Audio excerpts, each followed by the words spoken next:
The static crackled like distant gunfire through Lieutenant Kenji Yamamoto's headphones. Midnight had settled over Tokyo, and somewhere above his underground bunker, the city slept under blackout curtains, dreaming of victories that would never come. Kenji did not dream anymore. He only listened. 6 months ago, the Imperial Navy had given him a simple task. Monitor American frequencies. Decode their transmissions. Find weaknesses. He had accepted the assignment with pride, believing he would help deliver Japan to glory. Now he sat alone in a concrete room that smelled of machine oil and cigarette smoke, surrounded by captured American radio equipment, and he no longer believed in anything. The Battle of Midway had shattered everything. In June 1942, Japan lost 4 aircraft carriers in a single day, the Akagi, Kaga, Soryu, and Hiryu. Over 3,000 sailors burned or drowned in waters that should have belonged to the emperor. The Navy told the public it was a minor setback. They told each other the Americans had simply been lucky. Kenji's superiors spoke of revenge, of rebuilding, of the next great victory, but Kenji had been listening. And what he heard made his hands tremble. Tonight, something different cut through the static. Not military code. Not encrypted commands. A civilian broadcast, clear, casual, and in plain English. An American radio program touring a shipyard in Richmond, California. The announcer's voice was cheerful, almost bored, as he described workers welding steel plates onto the hull of a new escort carrier. "That makes 3 this month from this yard alone," the announcer said, laughing. "The boys say they'll have the next one done even faster." Kenji's pencil stopped moving. He replayed the recording. 3 aircraft carriers. 1 month. 1 shipyard. Japan had spent years building the carriers they lost at Midway. The Americans were producing them like rice bowls that he spent the next hour searching other frequencies. A factory in Detroit converting automobile plants to tank production, 300 Sherman tanks per month. A Boeing facility in Seattle where women worked double shifts building B-17 bombers, 50 a week. A steel mill in Pittsburgh that produced more metal in a day than Japan's largest foundry produced in a week. The numbers were impossible. They had to be propaganda. American lies designed to frighten the enemy, but the voices did not sound like propaganda. They sounded like people doing ordinary work.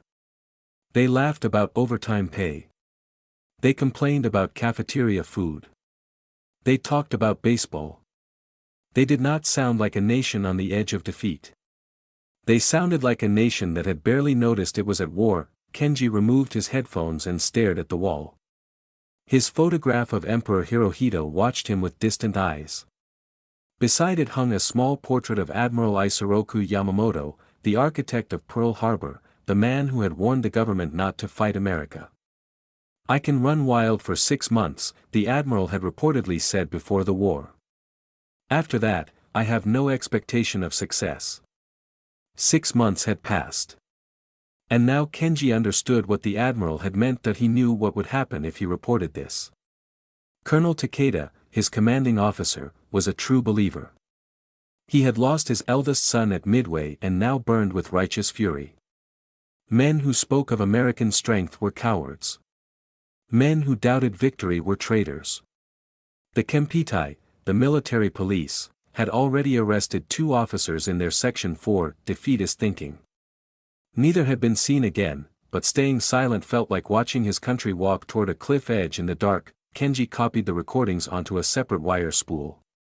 He hid it inside his uniform jacket. Then he walked upstairs to Colonel Takeda's office, carrying the original recordings like a man carrying his own death warrant. Takeda listened in perfect stillness. The colonel's face was carved stone, betraying nothing. When the recordings finished, he sat for a long moment, and Kenji could hear his own heartbeat in the silence. "Destroy these," Takeda said finally. His voice was ice.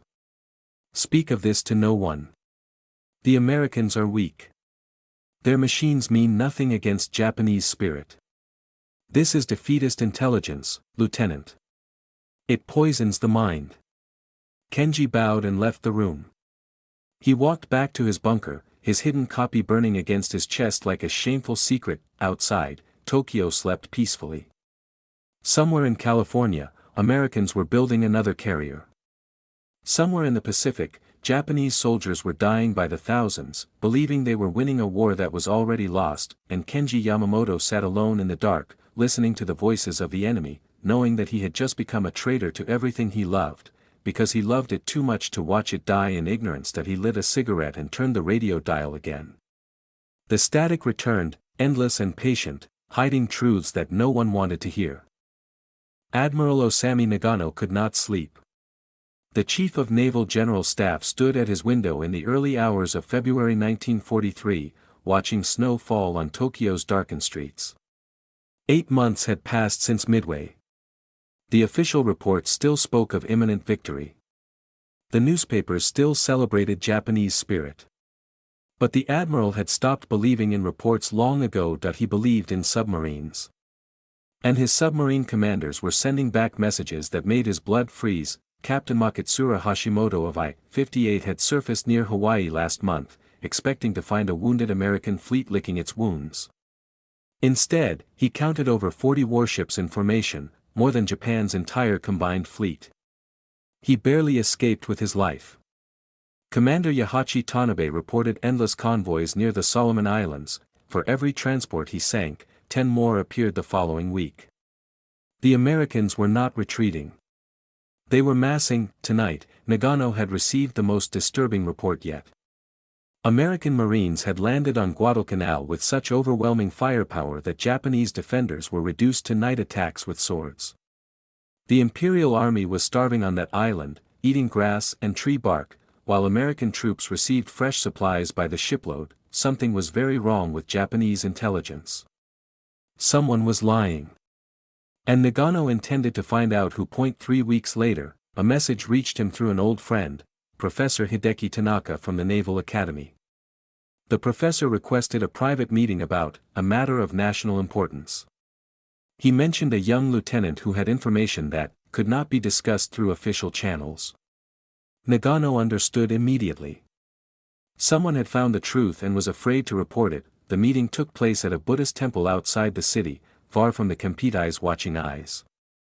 Snow still covered the ground as Nagano walked alone to the meditation hall, wearing civilian clothes for the first time in 30 years. Inside, a young officer knelt on the wooden floor, a small recording device beside him. His hands were shaking. "Admiral," Lieutenant Kenji Yamamoto said, bowing deeply. "I have been ordered to remain silent. But I cannot watch Japan walk toward destruction." Kenji played his recordings. Shipyard workers in California discussing their third carrier that month. Factory managers in Michigan complaining about running out of warehouse space for finished tanks. Steel production figures. Aircraft assembly rates. Ammunition stockpiles. With each recording, Nagano felt something cold settle deeper into his chest. He had suspected the Americans were recovering faster than expected. He had not imagined this. The numbers were not merely concerning, they were annihilating. By these figures, American industrial output was already 3 times Japan's total capacity. By 1944, it would be 5 times greater. By 1945, the comparison would become meaningless. "How long have you known this?" Nagano asked quietly. "Since October, Admiral. Colonel Takeda ordered me to destroy the recordings and never speak of them." Nagano nodded slowly. He understood Takeda's reasoning. These recordings were not just information, they were poison. If the General Staff heard them, half would dismiss them as American propaganda. The other half might lose the will to fight entirely. Neither reaction would help Japan, but ignoring the truth would not change it. "You have copies?" Nagano asked. "Yes, Admiral." "Keep them hidden. Continue your monitoring. Report only to me, through Professor Tanaka. Speak to no one else." Nagano paused, weighing his next words carefully. "I cannot protect you if you are discovered, Lieutenant. The Kempei answers to powers beyond my reach. You understand what you are risking?" Kenji's face was pale but steady. My brother is a pilot in the Solomon Islands, Admiral. If we do not face the truth, he will die for a lie. I would rather be a traitor than a coward. Nagano studied the young man for a long moment.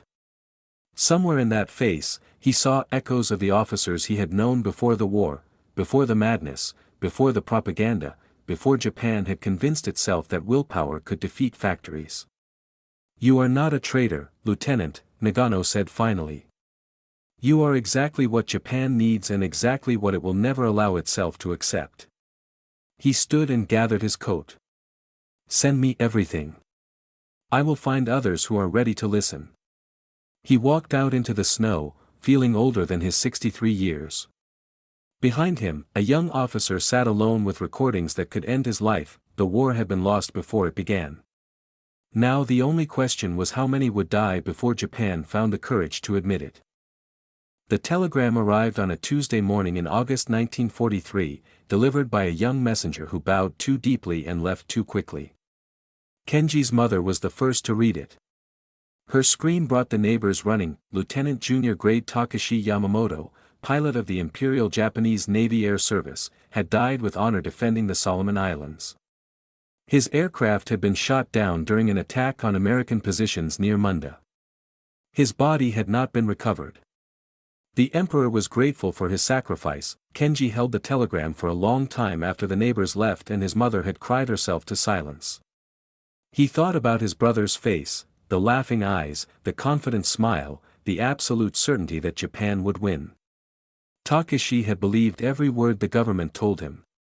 He had died believing he was part of a great victory, but Kenji had intercepted the American reports from that same week. The attack on Munda had been suicidal.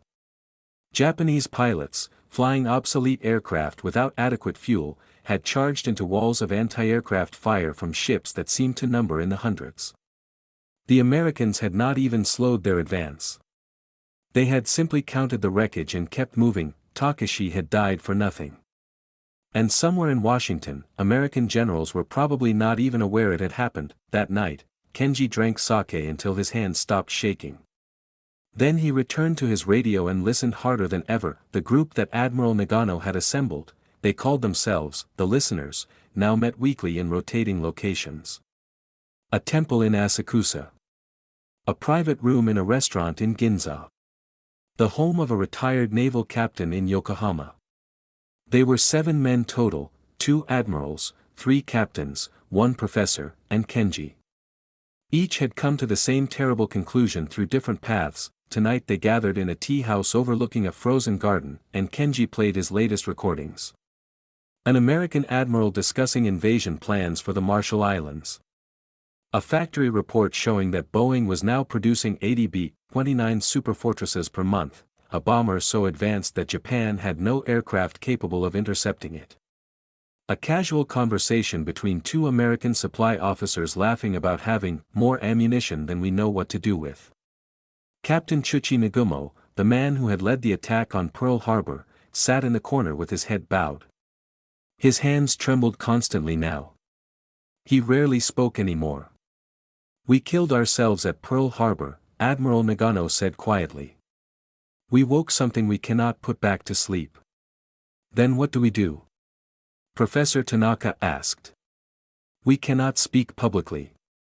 The Kempeitai would arrest us within hours. We cannot approach the emperor directly, his advisors control all access. We cannot even share these recordings with the general staff without being accused of defeatism. The silence stretched painfully. Each man knew the answer, but none wanted to say it. Finally, Nagumo spoke, his voice barely a whisper. We wait. We document.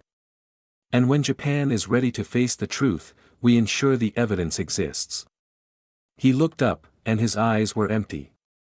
We are not here to save Japan from America. We are here to save Japan from itself. 2 weeks later, Captain Sasaki, the youngest member of the Listeners, was arrested at his home in Yokosuka. The Kempeitai took him quietly, in the middle of the night, without witnesses. His wife received a letter 3 days later informing her that he had been transferred to Manchuria for special duties. She never heard from him again. The listeners understood the message. Someone was watching. Nagano ordered the group to destroy their copies of the recordings and cease all meetings. But he pulled Kenji aside afterward, gripping his arm with surprising strength. "Preserve the originals," the admiral said. "Hide them where no one will look. Someday Japan will need to understand how this happened. Not to punish the guilty, but to ensure we never make this mistake again." That night, Kenji carried the wire spools to his family shrine. His brother's memorial urn sat on the altar, a beautiful lacquered container that held only symbolic ashes, since Takashi's body had sunk into the Pacific. Kenji removed the lid and placed the recordings inside. Between the ashes and the silk lining, his brother had died believing in a Japan that did not exist. Now his urn would hold the truth that Japan refused to hear. Kenji lit incense and knelt before the altar. He did not pray. There was no God who could fix what Japan had done to itself. He simply sat in the darkness, listening to the wind outside, and waited for the end that was now certain to come. The sky over Tokyo burned orange on the night of March 9, 1945. 300 American B-29 bombers dropped incendiary bombs in perfect formation, and the city became an ocean of fire. Over 80,000 people died in a single night, more than any attack in human history. Kenji watched from a hillside outside the city as the flames painted the clouds, and he thought of the American factory reports he had intercepted years ago. Those bombers had been assembly line products, built by workers who went home to safe families in cities that would never burn. By now, the listeners were scattered. Admiral Nagano had been stripped of real power, shunted aside by the military leadership who still spoke of victory through decisive battle. Captain Nagumo had taken his own life. Professor Tanaka had died in an air raid. Only Kenji remained at his post, still monitoring frequencies, still collecting evidence that no one would ever use. In July 1945, he intercepted something new. American scientists discussing a test in the New Mexico desert. The words were technical, difficult to understand: fission and chain reaction and yield. But one phrase cut through the static with terrifying clarity: equivalent to 15,000 tons of TNT. Kenji requested an emergency meeting with Nagano.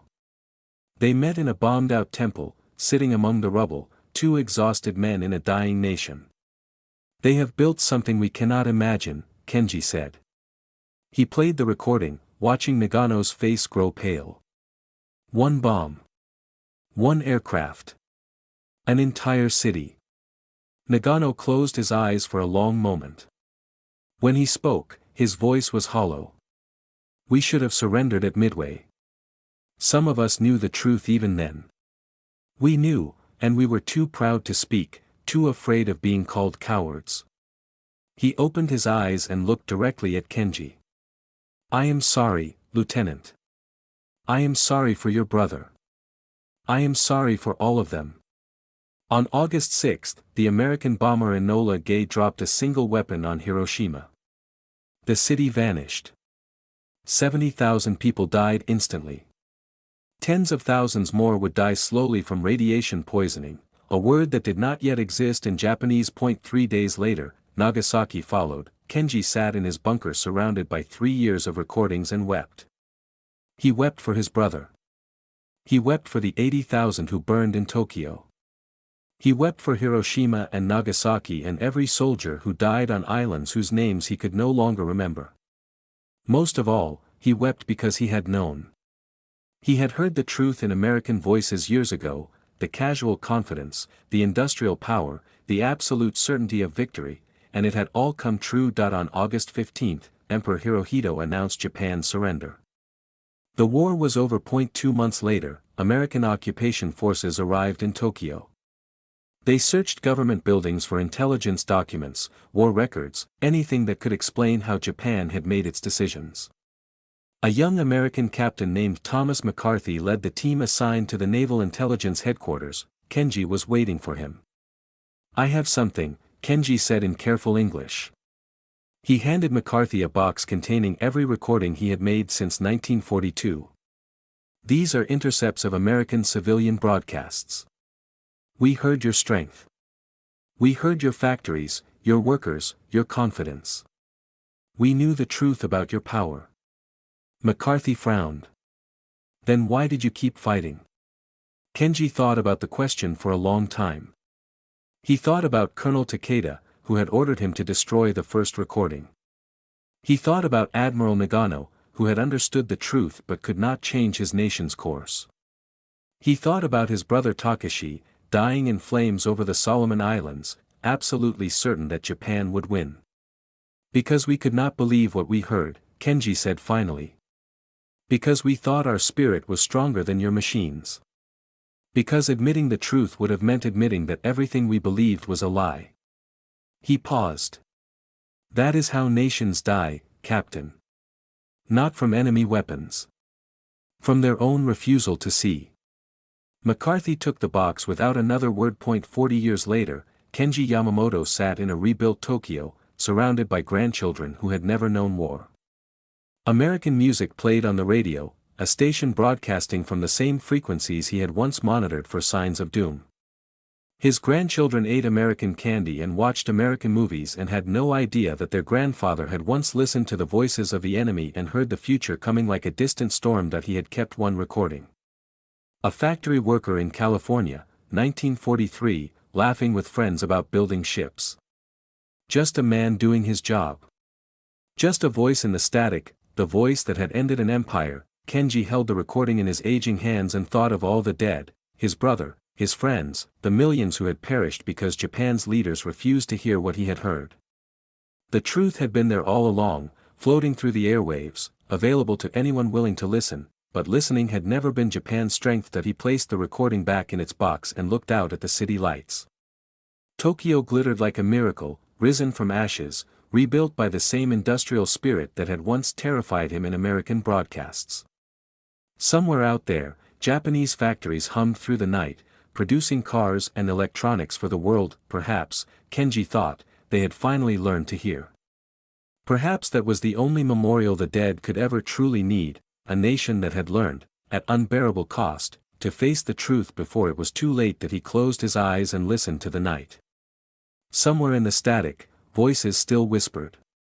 Somewhere in the darkness, the future was always arriving, and this time, Japan was ready to hear.